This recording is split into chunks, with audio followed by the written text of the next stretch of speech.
RHDP a créé une plateforme de l'emploi, mais hélas, mauvaise nouvelle, ce site internet est purement et simplement anticonstitutionnel et discriminatoire. Je vous explique pourquoi. Le site en question est e-emploi RHDP. Une fois sur le site, on est accueilli par un slogan patriotique du genre « La force d'une Côte d'Ivoire rassemblée ». Mais quand on gratte un peu le vernis, patatras. Maintenant, supposons que je sois un jeune chômeur ivoirien, militant du parti de Gueudreau. Les plus jeunes d'entre vous ne le connaissent certainement pas. Supposons encore que, comme d'autres jeunes ivoiriens, j'ai appris qu'il y a des offres d'emploi. Une fois sur le site, je clique sur ma spécialité, on me demande de me connecter, jusque-là, tout va bien. Mais comme je n'ai pas encore de compte, je vais bien donc évidemment cliquer sur créer un compte. Et là, catastrophe. Apparaît noir sur blanc, vous pouvez vous inscrire sans le numéro e-militant, mais ne pourrez accéder aux offres d'emploi qu'une fois le numéro e-militant renseigné. Monsieur Ouattara, je suis convaincu que vous n'êtes pas au courant de ce projet qui d'ailleurs n'honore pas les efforts que vous avez faits en faveur du rassemblement des Ivoiriens. Le citoyen ivoirien que je suis d'ailleurs a souhaité s'adresser directement à vous pour une simple raison. Vous m'avez rassuré le jour où vous avez dit que vous vous promeniez partout avec un exemplaire de notre Constitution. Je l'ai toujours dans la poche, la Constitution.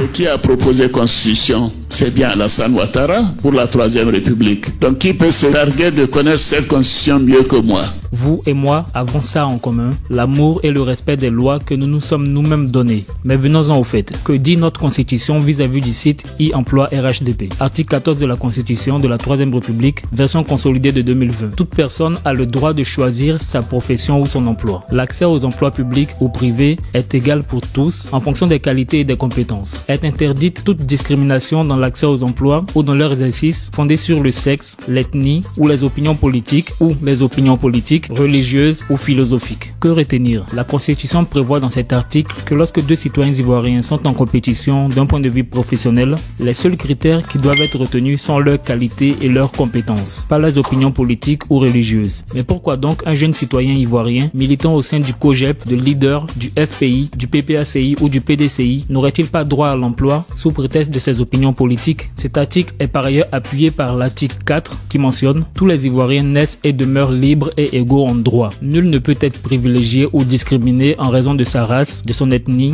de son clan, de sa tribu, de sa couleur de peau, de son sexe, de sa région, de son origine sociale, de sa religion ou croyance, de son opinion, de sa fortune, de sa différence de culture ou de langue, de sa situation sociale, ou de son état physique et mental. Monsieur le Président, la discrimination en elle-même est un poison pour l'unité nationale. Dans l'histoire récente de notre pays, des Ivoiriens ont pris des armes contre un pouvoir légalement en place sous prétexte qu'ils étaient discriminés. Ce boubou que je porte me l'était interdit en Côte d'Ivoire.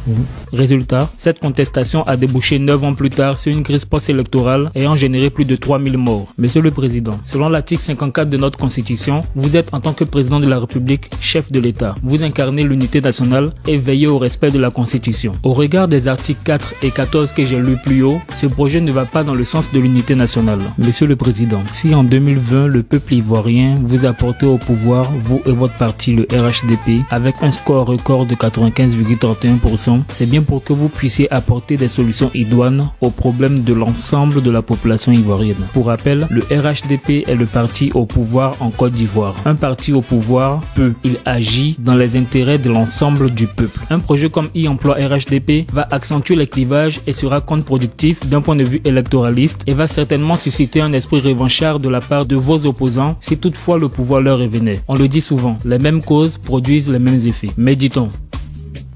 Le RHDP perd complètement la tête. Vous venez d'écouter cette vidéo que je vous ai postée.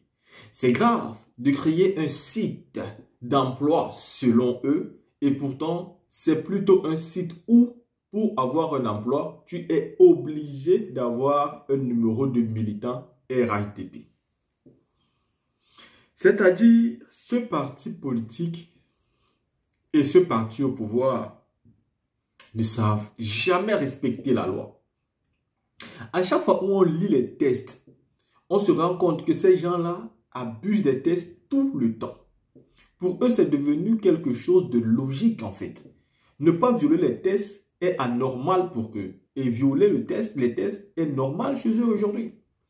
D'ailleurs, j'ai envie de vous dire qu'il y a une information qui est en train de passer, que beaucoup de personnes ne sont pas au courant. Et je vais vous lire ça ici. Il y a un acharnement total du pouvoir à Ouattara contre le ministre Charles Rodel Dosso. Il faut savoir que le juge Kambou Amélienne du 10e cabinet vient d'inculper le SGA du PPACI en charge de la société civile, le ministre Charles Rodel Dosso, pour une seconde fois, qui n'ont plus de limite. Appelé à comparaître le mercredi 13 novembre 2024 comme témoin dans une affaire dite de coup d'État manqué contre M. Ouattara en 2023, il a été inculpé et est désormais maintenu en détention préventive pour les charges suivantes. Écoutez très bien les charges qui lui sont reprochées. Complot contre l'autorité de l'État, attaque en bande armée, recrutement des soldats, achat illégal d'armes. Et tout ceci, selon eux, s'est passé en 2023. Mais ils ont laissé tout ce temps. C'est juste qu'il a commencé à lever la voix pour apporter son soutien à la société civile qui se sont rappelés que oui, il y avait quelque chose de la sorte qui était dans leurs amours et qu'il fallait qu'ils sortent ça pour commencer à menacer ou alors à faire peur. Il convient de rappeler que le camarade Charles Rodel Dosso avait été enlevé sans aucun mandat à son domicile par les hommes encagoulés en armes le samedi 5 octobre 2024 avant d'être retrouvé à la préfecture de police d'Abidjan. Voilà, j'ai envie de dire, c'est ce qui est encore là pour vous démontrer que le RHDP ne respecte pas les lois. Quand il a été enlevé, s'il y avait de vraies accusations contre lui, mais il fallait l'arrêter avec les règles de l'art, en respectant au moins le code de la procédure. Pas venir l'enlever comme vous l'avez enlevé et comme vous enlevez pas mal de personnes parce que vous ne respectez aucune règle. À sa première comparution devant le même juge, Mme Kabo Emilienne, le 7 octobre 2024, il fut mis sous mandat de dépôt. Les premières accusations lues ce jour du 7 octobre 2024 étaient exactement celles mises à la charge du SGA ce mercredi 13 novembre 2024. En effet, vous devez savoir que le 7 octobre 2024, après lecture des charges contre le prévenu, son avocat, Maître Konoblé, a fait observer que les accusations n'étaient point en phase avec l'instruction. Il ne comprenait pas que, pour une marche contre la cherté de la vie qui était en instruction avec les accusations connues, cause de la présence de son client en ces lieux, que son client soit inculpé pour des charges de coup d'État manqué. Vous comprenez? Et c'est ça qui est toujours dramatisant avec, ça veut dire même dans la justice, ils font la manipulation. Même dans la justice, ils mentent. Même dans la justice, c'est-à-dire ils n'ont aucun bon sens, le RHDP, aucune élégance. On arrête quelqu'un à cause des manifestations de la société civile. Et arrivé là-bas, on va l'accuser d'avoir fait des coups d'État. Quel lien? Quel est le rapport? Vous faites ça comment? Je ne comprends pas. Le RHDP n'a pas de limite pour fabriquer des accusations pour faire peur aux opposants. Pour faire peur aux opposants. C'est après quelques coups de fil que Mme Kambou est revenue aux accusations liées à la marche contre la vie chère du 13 septembre 2024. À la seconde comparution du ministre Charles Rodel Dosso le 5 novembre 2024, pour les charges liées à la marche du 13 septembre 2024, Madame le juge décide d'interroger le détenu comme témoin dans une affaire. C'est ce qui fut fait le 13 novembre 2024. Au terme de l'audition, le camarade Dossel Charles Rodo a été inculpé pour des charges annoncées et refoulées le 7 octobre 2024. Le ministre Charles Rodel Dosso a désormais une double inculpation au bon vouloir des mains obscures.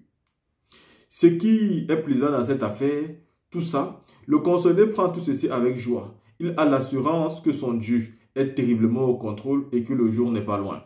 Et puis, c'est ça qui est bon avec tous ceux qui luttent aux côtés du président Laurent Gbagbo.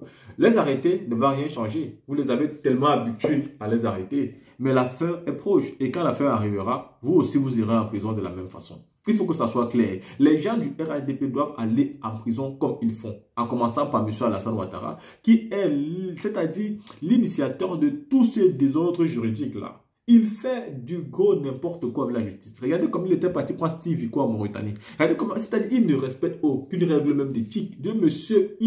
Non, Ouattara. Entre cette affaire qui a commencé dans la vidéo que vous avez vue, ou son site qu'il a créé, qui devait plutôt aider les jeunes à trouver de l'emploi, mais c'est un site discriminatoire, mais total. Un site de xénophobie, mais total. Ça veut dire, si vous n'êtes pas RHDP, par conséquent de l'heure, bah vous n'aurez pas le travail. Vous n'aurez pas. Et pourtant, la loi est claire et radicale là-dessus. Vraiment, honte au RHDP, honte à Alassane Ouattara.